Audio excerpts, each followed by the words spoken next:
I should not have been the only one here tonight, but the schedule said otherwise. The hospital ward was silent, sealed off years ago, yet the key in my pocket burned with the promise that silence was never meant to stay.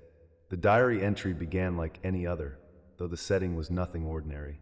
She was a nurse mid-shift, alone in the far wing of St. Augustine's Hospital. The wing had been shut down almost a decade earlier, deemed unsafe after a fire had gutted the lower levels.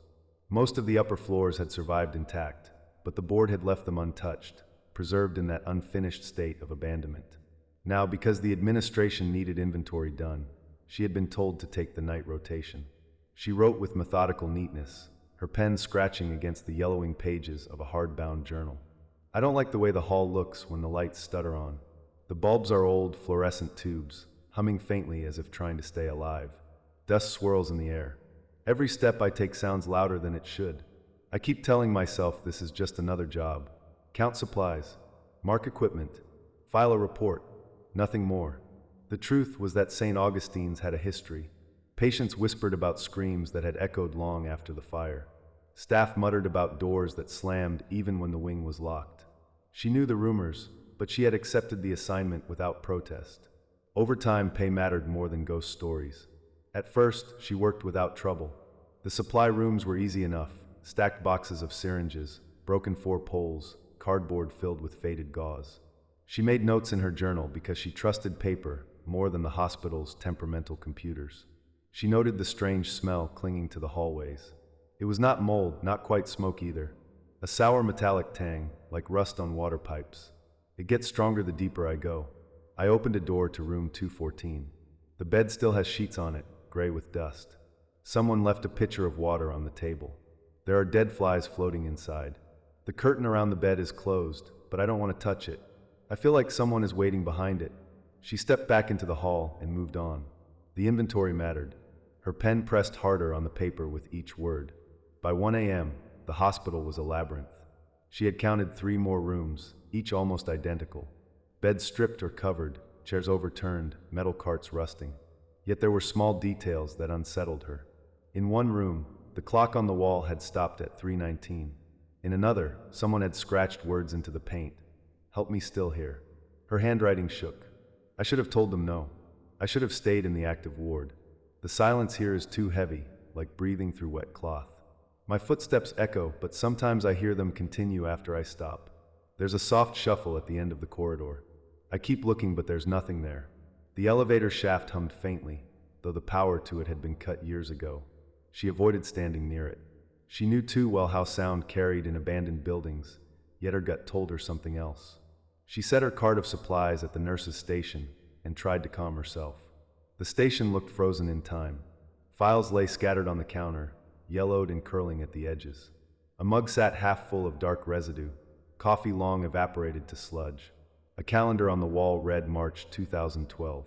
That was the year of the fire. She sat at the desk and wrote again. I think I heard someone call my name. A woman's voice, soft and hoarse.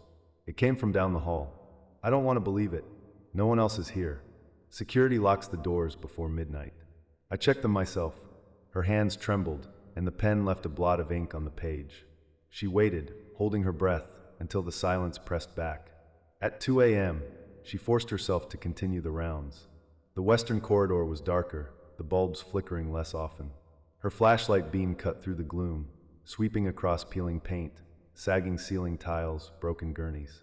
She thought she saw movement, a figure slipping into a side room, but when she reached it, the doorway was empty. I swear I saw a person, pale, thin, wearing a gown. I heard the fabric drag on the floor. I should call security. But what if they laugh at me? What if they think I'm imagining things? She did not call. She pushed the door open instead. The room inside was colder than the hallway. She stepped in, shining her light over the walls. The tiles were cracked, and dark streaks ran downward as if something had burned there. The bed had restraints attached, leather straps stiff with age. On the far wall, faint black shapes marred the plaster. She leaned closer, thinking they were mold, until she realized they were handprints, charred into the wall itself. Her journal shook as she wrote, "Someone burned in here. I can feel it. The smell of smoke is stronger. I need to finish quickly. I don't want to be here anymore." When she returned to the nurse's station, the mug of coffee was gone. She stared at the empty counter, her heart thudding so loud it drowned the hum of the lights. I didn't move it. I didn't touch it. Where is it? The scratching began then. Slow, deliberate, from behind the counter. She froze, listening. The sound dragged across wood, nails or claws etching into the grain. She forced herself to look, flashlight trembling in her hand. Nothing. Just shadows. Just dust. But the scratches remained, fresh grooves gouged into the desk where the mug had been. She closed the journal, pressing her palm to the cover. Her breathing rasped through her mask. She wanted to leave. She wanted to run through the double doors and out into the parking lot, but her badge would not unlock them until her shift ended. That was the rule. Security controlled the access. She was trapped until dawn. The clock on the wall said 2:37. The hour stretched into eternity. When the voice came again, it was closer. "Nurse?" A whisper, as if exhaled right beside her ear. She spun, flashlight beam slashing the corridor. Empty. Her pen stabbed the paper. "There is something here with me. I cannot explain it. It wants me to follow. I hear the wheels of a gurney rolling down the hall, but when I go, there is nothing. The sound fades as if sinking into the floor. I am trying not to panic. I must stay calm. This is only a building. Nothing can hurt me here." But the building disagreed. The hallway lights dimmed all at once, leaving only the green glow of an exit sign. The air grew heavy, pressing against her chest. She staggered, gripping the counter for balance. In the silence, she heard a faint wheeze, rhythmic, like a respirator pumping. It came from room 222. She wrote, each word jagged. "I can't ignore it. I have to see. If I don't go, it will keep calling. If I do go, I don't know what I'll find." Her shoes squeaked on the linoleum as she moved down the corridor. The sound of breathing grew louder. She reached the door, its paint blistered, the number plate hanging by a single nail. She pushed it open. Inside, the bed was occupied. Her flashlight caught the shape of a patient, skeletal, lying beneath stained sheets. The chest rose and fell with shallow breaths. A tube ran from the mouth to a respirator that should not have been working, yet it hissed steadily, pumping air. The nurse froze. She knew every patient in the active wards. No one was assigned here. No one could be alive in a room abandoned for years. The figure's eyes opened. They were cloudy, filmed white, yet they turned toward her. The lips moved, cracked and dry. The respirator hissed, then sputtered, then stilled. "Stay," the figure whispered. The machine fell silent. The chest stopped rising. Her scream caught in her throat as she staggered backward. The flashlight slipped from her hand, clattering to the floor, beam spinning wildly across walls smeared with black streaks. She grabbed it, bolted from the room, and ran until she collapsed at the nurse's station. Her journal lay open, pages fluttering in a draft that should not exist. She seized the pen with shaking hands. There was someone alive. I saw them. I heard them. But they died as soon as they spoke. No, not died, they were never alive. I don't know what I saw. I don't know what is real anymore. Her tears blurred the ink. She pressed her head against her arms, trembling, until the clock struck 3 o'clock. That was when the doors began to open. One by one, the patient rooms clicked. Hinges creaked. Curtains swayed though no wind touched them. Beds groaned as if weight returned. From the dark corridors came the shuffle of feet, the drag of fabric, the slow, wet cough of lungs filling with smoke. She could not see them yet, but she knew they were moving toward her. She closed the journal with a snap, clutching it like a shield. The silence was gone. The ward was awake, and she was not alone anymore. The journal's cover was slick beneath her palms. Sweat poured from her skin as she clutched it against her chest. The hospital ward was alive now, but not with any life she wanted to know. The nurse sat rigid at the counter of the abandoned station, eyes darting between hallways. The silence had been replaced with movement, shadows stretching across the floor where no light should cast them, doors clicking open in a rhythm too deliberate to be chance, voices whispering her name in overlapping tones. I hear them walking. I don't see them yet, but I feel their weight on the floor. The tiles vibrate. Every door has opened at once. The smell of smoke is thick. My throat burns when I breathe.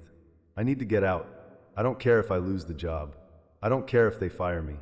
I have to leave. She stood, legs trembling, and stumbled toward the security doors at the far end of the corridor. The red light above the lock glowed steadily, mocking her. She swiped her badge once, twice, 3 times. Nothing. The beep was hollow, the system dead. She pounded the glass with her fist, voice breaking. "Let me out." The only answer was the faint squeak of wheels. She turned. Down the hall, something emerged from room 218. At first, it was only a gurney, its wheels screeching as it rolled slowly into the corridor. Then she saw the hands on its rails, pale and skeletal, guiding it forward. A figure pushed it, face hidden by shadows, hospital gown trailing across the floor. The gurney rattled closer, each turn of the wheel echoing like bone grinding on stone. Her pen cut into the paper with frantic strokes. It's coming. Someone is pushing a gurney. I can hear them, I can see them, but their face is wrong. It's blurred, as if melted. They don't stop looking at me, even though I can't see their eyes. She backed away, stumbling over her own bag. The gurney moved faster, pushed with purpose, metal rattling louder, echoing off walls until it sounded like the whole ward thundered with wheels. She fled. Her shoes slapped against linoleum as she sprinted down the east corridor. Doors yawned open on either side. Curtains billowed as if hands brushed against them. Shadows slipped along the walls, stretching ahead of her, waiting. She ducked into room 227, slammed the door, and pressed her back against it. Her flashlight beam danced over peeling paint, broken glass, and a mirror hanging crooked on the wall. She raised the light to it. Her reflection stared back, wide eyes, mask soaked with sweat, hair plastered to her face. Then the reflection smiled. Her lips had not moved. The reflection raised a hand and placed it flat against the glass. The surface rippled. The nurse screamed and hurled the flashlight at the mirror. Glass shattered, spraying across the floor. The reflection fractured into a dozen grinning shards. She bolted back into the hall. Her journal entries grew jagged, written between gasps. The mirror moved. It wanted me to follow. No, it wanted me to join. I cannot stay in one place. They find me when I stop moving. The halls are alive. The lights hum louder, and I hear crying from every room. The crying was real. Thin, weak sobs drifted through the halls, overlapping in waves. Some sounded like children, others like the elderly, voices frayed with pain. They rose and fell like a chorus, pleading, begging. Words threaded through the sobs. Help us. Don't leave. Stay. The nurse clamped her hands over her ears and staggered forward. The sound followed, weaving into her bones. She stumbled past the elevators, past the charred door of room 219, until she reached the stairwell. The handle was cold, metal biting into her skin. She yanked it open and rushed inside. The stairwell was black. Her broken flashlight dangled uselessly in her hand, but pale light seeped from below. She descended one flight, two, gripping the railing so hard her knuckles burned. The cries faded behind her. She thought she had escaped. Then she heard the footsteps. They echoed up from the darkness below. Slow, heavy, deliberate. One step at a time. She froze, heart hammering, breath shallow. She strained to hear. The steps grew louder. Whoever, or whatever, was below was climbing toward her. She stumbled backward up the stairs, but as she turned, she saw movement above as well. A shadow stretched across the landing, shifting in the faint light. Something was waiting at the top. She was trapped. Her journal fell open, pages crumpling beneath her grip. They are above and below. I can't go either way. The stairwell is breathing. The walls are damp. The smell is stronger here, like flesh and smoke together. I don't know how long I can stay. The steps stopped. Silence pressed in. Then a hand slid through the bars of the railing, pale and blistered, reaching for her ankle. She shrieked and bolted sideways, slamming through the door on the second floor landing. The hall beyond was worse. This floor bore the full scar of the fire. Walls were blackened, tiles cracked and warped, ceiling tiles sagging low. The smell of burned plastic and chemicals clung thick. But the ward was not empty. Shapes shifted in the haze, outlines of people staggering slowly between the rooms. Their skin was gray, cracked, their gowns scorched. Some had bandages that smoldered faintly, as if still burning. None had eyes, only sockets glowing faint with embers. They turned toward her in unison. She stumbled back, hands shaking, scribbling blindly into her book. They are here.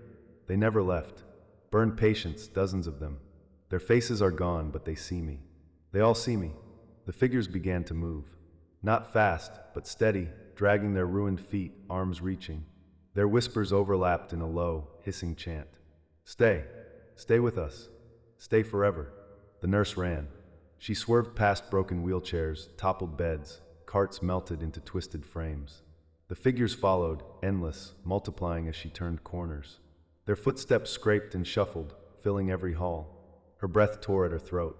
She reached the far end of the ward and shoved open another door, spilling into a treatment room. Machines lay rusted in corners. A surgical lamp sagged from the ceiling, swaying gently though there was no wind. In the center of the room stood an operating table. On it lay her journal, the same journal clutched in her arms.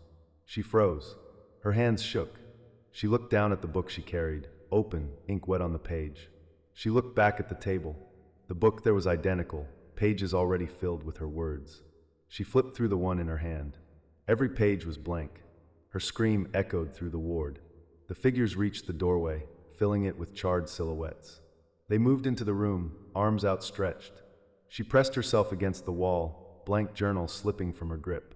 The one on the table flipped open on its own, pages fluttering as if caught in wind. Words scrawled across them in frantic lines, ink appearing without a hand to guide it. You already stayed. You never left. Write it again. Live it again. Forever.